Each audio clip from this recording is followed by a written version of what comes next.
moom la ñu dénkoon chef mu nekkoon chef division sécurité des pêcheurs artisanaux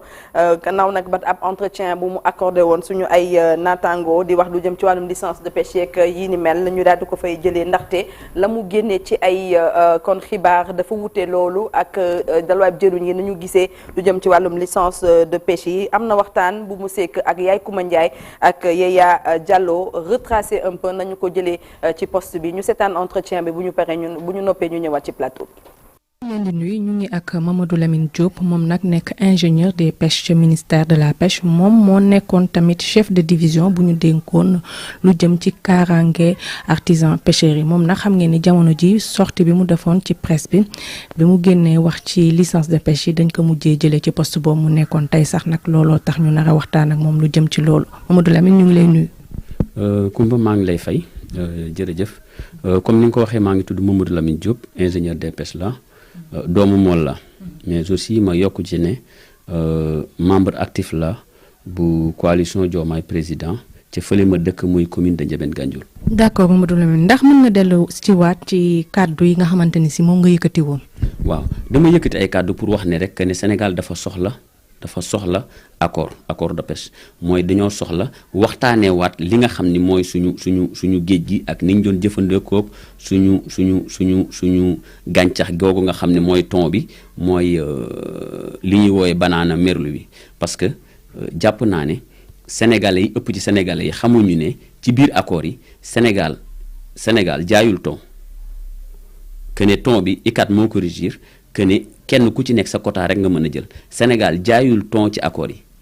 Sénégal espace maritime lay loué par Union européenne ñëw taxaw napp fi su ko Sénégal joxul loolu mën na dem Guinée mën na dem Gambie mën na dem Mauritanie mën na dem fu ne jëlee ko fa te loolu manque à gagner la pour état du Sénégal. beneen bi mooy jën boo ñuy woowee banaa di merlu fa muy dëkk téeméeri mètre la ba junney mètre boo commencé ca Ndar ba Cap Skirring amul benn dëkk boo xam ne mën nga ne. am na ku fa nekk koo xam ne day jañax gaala mu dem géej mu nappi merlu mu napp kii amul prise accessoire c'est-à-dire day daal ci mbaal yi rek ba pare jën boobu noonu espèce la carnivore jën buy dundee moromi jënam la suñ ko fi bàyyee exploité wuñ ko muy jën buy dundee moromi jënam dina indi li ñuy wooye déséquilibre ci écosystème bi Sénégal manque à gagner la non seulement dina créer problème fii ci biir gàncax gi mais manque à gagner la réew mi dafa soxla xaalis bu ñu indi débat bi ci diw def ma contre diw contre ma nañu poser un débat scientifique que ne ñu waxtaan lan moo tax kenn ku ci ne ci ñun wax ay argument am lan moo tax Sénégal nga jàpp ne Sénégal dafa soxla argument kii parce que boo xoolee sax bugguma woon ca commencement parce que gisuma woon njëriñ li wax ne génnee sama identité carrément par rapport ak que ne man dama bokk ci ñi xeex combat bi dama bokk ci ñi xeex projet bi mais nag suñu gisee ne projet bi ñun li nga taxoon moo tax ñu xeex ko ñu ngi koy commencé jàdd ñu alerté te sens boobu kersi la on a lancé un alerte que ne Sénégal dafa soxla accords yi parce que li Sénégalais yi xamul mooy ci accords yi Sénégal jaayul thon espace maritime lay loué pour Union européenne ñëw pêcher leneen nag ma bëgg ko leeral kuma mooy man sama gis-gis nekkul ne nañu jël suñu géej gi dem jaay ko Union européenne déedéet nañu def évaluation def ay clause technique xool ki nga xam ne moo gën a avantageux pour Sénégal ñu jëflante kooka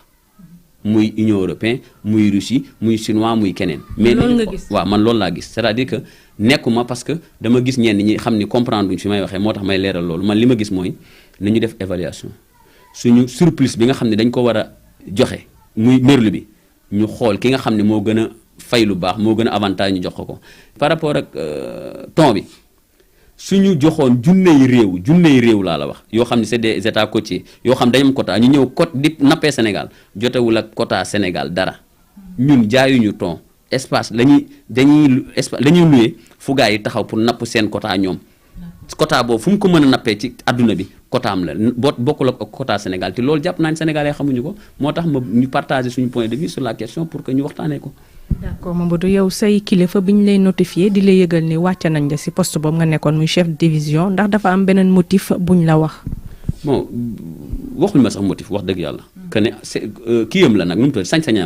sañ-sañam la loi bi moo ko may comme ni ko wolof di waxee Kumba dénkaane ka nga wóolu xëy na man fi ma waxee tax na wóolootuma mu dénk keneen sant nañ ci yàlla mais tey li ñu sante yàlla dëgg xam nga lan la jàpp nañu ne lii dafa dal suñu kaw parce que dañoo jóg di xeexal Sénégal intérêt Sénégal lañ doon défendre parce que man néew ma nañ ma jaay néew ma nañ jaay diw nañu toog waxtaanee ressource bi parce que Sénégal soxla na xaalis la ñu wax que ne man nekkul ma personne maa tax may wax intérêt réew mi la ñuy défendre donc booy défendre intérêt réew mi ba ndogal dal la ci waroo lu sant yàlla que di wax ne rek wax dëgg yàlla na ko yàlla defal jàmm moom yàlla na ko yàlla defal mu réussir mission bi comme muy président Ousmane Sonko muy président Diomaye parce que dañoo ànd ci xeex bi suñu objectif du ñoom suñu objectif mooy réew mi dox que ne ñun yàlla moo ñu natt ñu xamas tuuti nekk doomu mool jàngi napp donc du yoon jàpp nañ ne du yoon ñu xam ne réew mi fi mu jëm nii ci politique gu napp du fi gën ñu woote waat ne nañu toog ñu waxtaanee politique gu napp bi ndax yoon wi ñu jël du gën loolu kese la maa ngi wax ka nga xam ne moom lañ fa teg yàlla na ko yàlla yombalal liggéey bi yàlla na yen bi woyof ingénieur la comme man moo ma ëpp sa expérience parce que moo ma njëkk administration elle est assez compétente te jàpp naa ne lu ma mën na lu ko raw loolu moom wax dëgg yàlla sama ginnaaw la nekk. question bu mujj rek ndax mën nañ jàpp ni kon jamono ji yaa ngi au frigo. waaw mais frigo nag dara nekku ci parce que am na anciens yoo xam ne ñoo ma gën a compétent fuuf ëpp ma expérience fuuf xam naa su ma demee ci frigo fa laa leen di fekk parce que administration moo ni demee da nga koy sante yàlla rek fu ma fa demee comme ni ko sama benn xarit di waxee di nga dem foo miin ak syndicat bi yàgg naa dem frigo donc loolu moom du benn problème que ñu yóbbu ñu frigo que ñu yóbbu ñu Tamba mbaa feneen fu ñu ko dem rek dañuy jàpp ne taxawal réew mi ñu fa yóbbu te daañu taxaw ni ñu war a taxawee incha allahu rabbi. d'accord Mamadou Lamine Diop ñu ngi lay sant di la gërëm. jërëjëf merci beaucoup jërëjëf maa ngi leen di sant leen gërëm jërë ngeen jëf. di la gërëm bu baax a baax yow tamit yaay Kumba yow mi sekk waxtaan ak Mamadou Lamine Diop mi doon nettali nañu ko rek jëlee ci postam en tant que chef de la division de la sécurité des pêcheurs artisanaux Chérif bu ñu déggee li mu wax gis-gisam la wax ci wàllum accord de pêche yi mais da ko wax voilà en haut. waaw xam nga nit ñëpp dañu war a tënku ci yoon administration aussi dafa am lu ko yàqoon gangrène Sénégal mooy. lu waay neex wax te fu la neex nga koy waxee am na yoo xamante ni bu dee décision la bu say kilifa jël soo ci àndul am na ñaar nga wax ko en interne parce que je pense que am na ay réunion de coordination yoo xamante ni toutes les semaines day am ci ministère yi. je pense que bu dee yow conseiller nga war nga ko faa mën a waxee boo d'accordul nag yow yaay démissionné. mais mënoo nekk ci biir nekkoo sur la même longueur avec tes autorités nga génn di ko wax surtout en public et loolu boo ko defee buñ la sanctionné c'est tout à fait normal parce que liñ gis Sénégal ces dernières années mu commencé yàqu mooy en tout cas liberté bu ëpp boo xamante ne gis nañ ko ci yenn fonctionnaires yoo xamante ni des fois dañuy génn di ko xaawee di ko wax ci médias yi wala ci réseaux sociaux yi wala ñu am ay positions yoo xamante ni bokkut liy jëmmal ak suñ administration alors que confidentialité am na devoir de réserve am na yooyu yëpp fonctionnaire bala nga cee dugg am na code boo xamante ni moom moo leen tënk nekk fii ci Sénégal dañ ko war a di respecter. Est-ce que c'est pas la politisation un peu voilà parce que parlant de politisation parce que il a fait une digression ak benn ay amalgame parce que on parle de projet fii nañ bàyyi wax weeru projet et cetera li am solo mooy voilà parce que mi ngi naan ñun ñëpp a jàpp ci projet beeg ñun et cetera xam nga loolu donc ça n'a rien à voir ak li nga xamante ni moom lay expliquer te muy xam-xamam ci wàllu pêche bi et cetera donc ministre la boo xamante ni ay kilifaam dañ ko wóolu def ko fi ngir moom it mu doxal politique bi nga xamante ni moo jëm ci wàllu pêche bi donc bu fekkante ni réeroo ngeen foofa nga koy waxee mais waroo ko waxee ci li nga xamante ni moom mooy média yi ñu bàyyi aussi di politiser wala boo bokk ci projet bi rek wala am kàddu ci réew mi loolu baaxul te loolu li ñu dégg aussi loolu la parce que moom la commencé moom la terminé et ça c'est pas ça ki nga xamante ni moom mooy jëmale Sénégal kanam. Souleymane dégg nañ waxam li ko indi sax problème mooy que dafa wax que licence de pêche yi Sénégal daf ko soxla xaalis boobu Sénégal daf ko soxla. waaw sur le fond c'est vrai Sénégal dafa soxla tirer le plus possible de ses ressources halieutiques ça c'est clair donc c'est enfoncer une porte déjà ouverte c'est une évidence oui. Pour revenir un peu ci li ñu doon wax léegi xam nga dafa am opinion ak avis technique yow boo nekkee technicien boo toogee ci sa légitimité technique en général doo am problème mais boo exprimer une opinion disons sur les politiques en général xëy na loolooy indi jafe-jafe tuuti peut-être qu'il a parlé un peu tôt aussi parce que xam nga ñu ngi wax une loi sur les lanceurs d'alerte c'est une loi qui est censée protéger képp koo xam ne da nga gis loo xam ne amaana mënoo ko exprimer fi nga ko war a exprimer parce que nag dafa amee espace yoo xam ne yow boo nekkee fonctionnaire fa nga war a exprimer say opinion mën nga bind sa ministre et cetera mais ça c'est un côté maintenant sur les ressources ci boppam licence de pêche si vous vous rappelez bien en mai dernier ministre bi publié woon na la liste des bateaux yi nga xam ne dañoo am permis pour pêcher ci eau territoriale wala boog zone économique exclusive bu Sénégal il y avait 151 navires dont 19 navires étrangers te 19 navires étrangers yëpp Union européenne la 11 bateaux espagnols 9 bateaux ou 8 bateaux français pavillon français li si des li yëpp 132 navires c'était des navires battant pavillon sénégalais et ça posait un réel problème parce que ñëpp xam nañ ni ci bateaux yooyu yu si gën a bëri enfin pas yu si gën a bëri mais yu si bëri en tout cas c'est des bateaux chinois en réalité et que dafa am système de prête-nom mais aussi pour être plus positif ay joint venture yoo xam ne sénégalais yi dañ koy def ak ay chinois ben ñoom li ñu apporté moom mooy en général la caution légale moom mooy pavillon bi et que les chinois en réalité ñoom ñoo moom bateau yi de ce point de vue-là ça pose aussi benn connexion bu ñu war a def sur un travail extraordinaire bu ñuy def dans le secteur des ressources minières pétrolières et gazières moom mooy dans le cadre de la lutte contre le blanchiment des capitaux et le financement du terrorisme dafa am lu ñu tuddee les bénéficiaires effectifs